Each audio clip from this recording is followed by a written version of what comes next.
entirely beg you, people and government of the DPR Korea, for your forgiveness. Please, I have made the worst mistake of my life. Ser preso já é um pesadelo, mas se isso acontecesse na Coreia do Norte, seria uma sentença de morte lenta.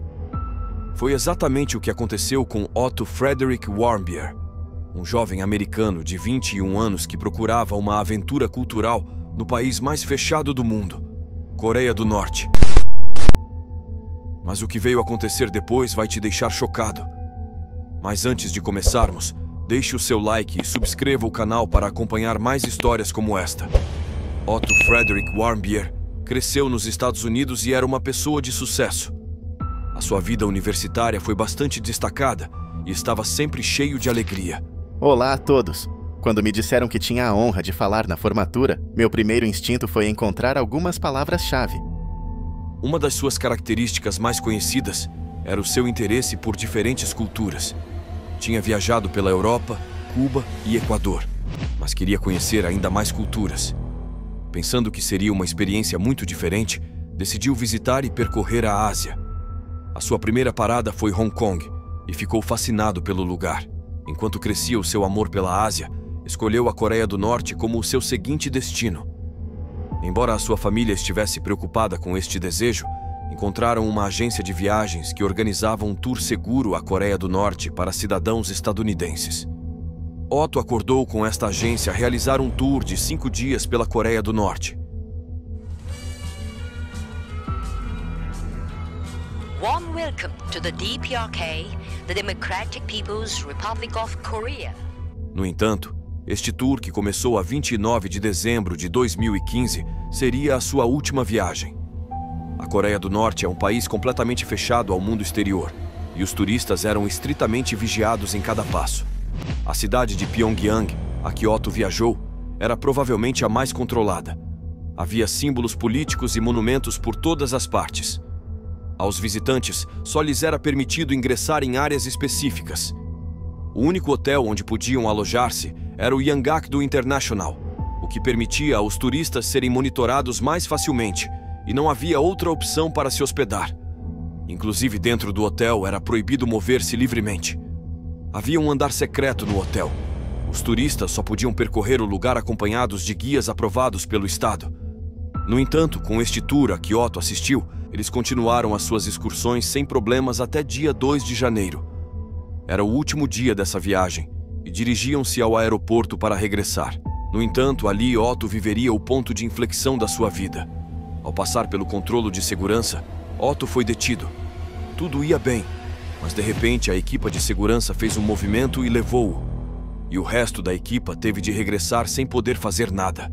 Otto foi preso, mas durante 3 semanas ninguém, nem sequer a sua família, pôde ter notícias dele. As autoridades norte-coreanas tampouco fizeram nenhuma declaração sobre o assunto. Enquanto a família esperava o regresso do filho, para finais de janeiro, a Coreia do Norte emitiu um comunicado afirmando que tinham identificado um estudante universitário estadunidense que planeava levar a cabo ações hostis contra o Estado e que o tinham prendido. Segundo a Coreia do Norte, Otto era um agente estadunidense e estava a ponto de realizar atividades contra o país. O facto que os levou a pensar isto era realmente ridículo e absurdo. Otto tinha entrado no andar proibido do hotel e tentou roubar um cartaz político que estava pendurado ali. Estas gravações também foram interpretadas pela administração como uma tentativa de derrubar o regime. Otto tinha perdido a sua liberdade durante semanas por ter retirado um cartaz. O mais impressionante é que as imagens não são claras, se de facto era ele. Assim, em fevereiro, levou-se a cabo uma reunião na Coreia do Norte. Enquanto os jornalistas esperavam ali, Otto foi levado para o interior. Tinha a cabeça inclinada e tinha usado uma jaqueta branca.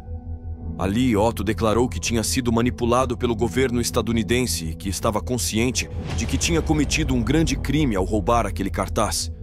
Agradeceu o tratamento humano que a Coreia do Norte lhe tinha mostrado e suplicou ao governo que o perdoasse. Ou talvez foi obrigado a dizer estas coisas. Era evidente que Otto estava sob uma grande pressão e que lhe tinham feito memorizar tudo.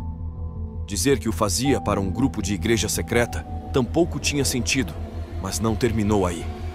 O Ministério das Relações Exteriores da Coreia do Norte sustentava que Otto devia ser castigado como um agente enviado pelos Estados Unidos.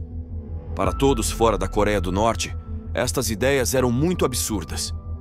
Passaram 2 meses mais desde essas declarações de confissão e ainda não se tinha notícias de Otto até dia 16 de março de 2016.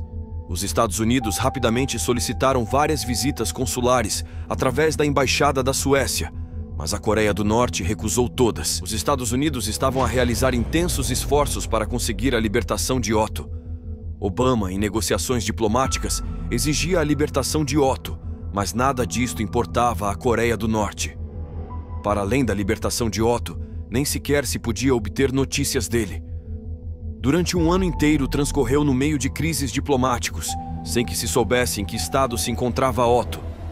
Com a chegada de Trump à presidência em 2017, as coisas mudariam. Se a Coreia do Norte era impulsiva, Trump era pior que eles. Já não ameaçava a Coreia do Norte só com sanções econômicas, mas também com ataques físicos.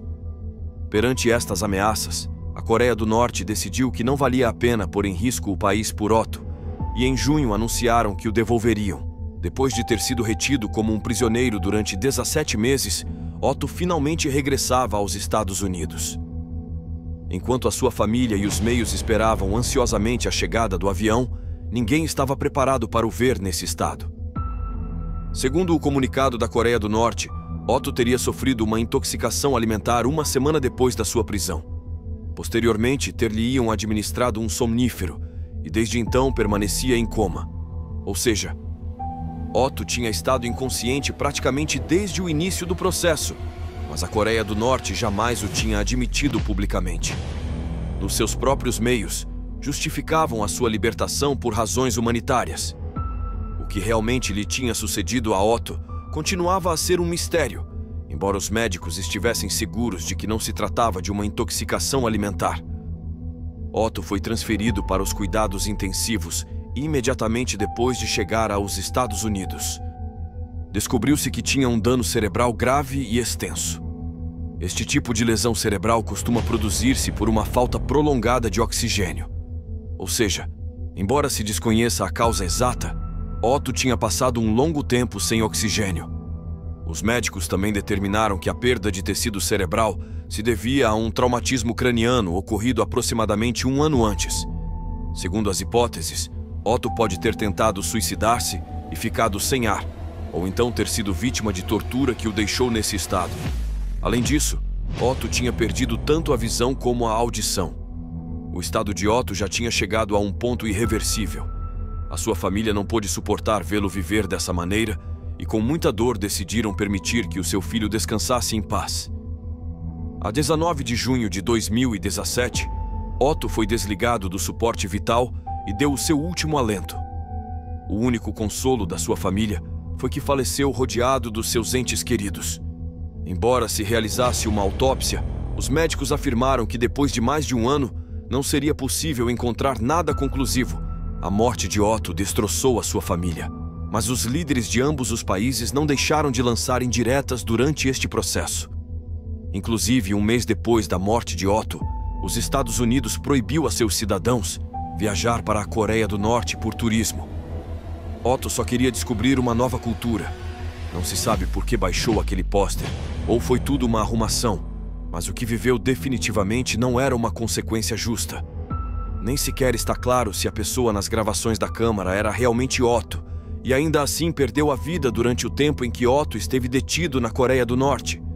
O que viveu e como chegou a essa situação, só o sabem Otto e aqueles que o submeteram. Realmente sofreu tudo isso por um simples pôster, ou foi escolhido como parte da política de intimidação da Coreia do Norte? E se você gostou deste vídeo, inscreva-se no canal para continuar recebendo nossos próximos vídeos. Muito obrigado e até a próxima!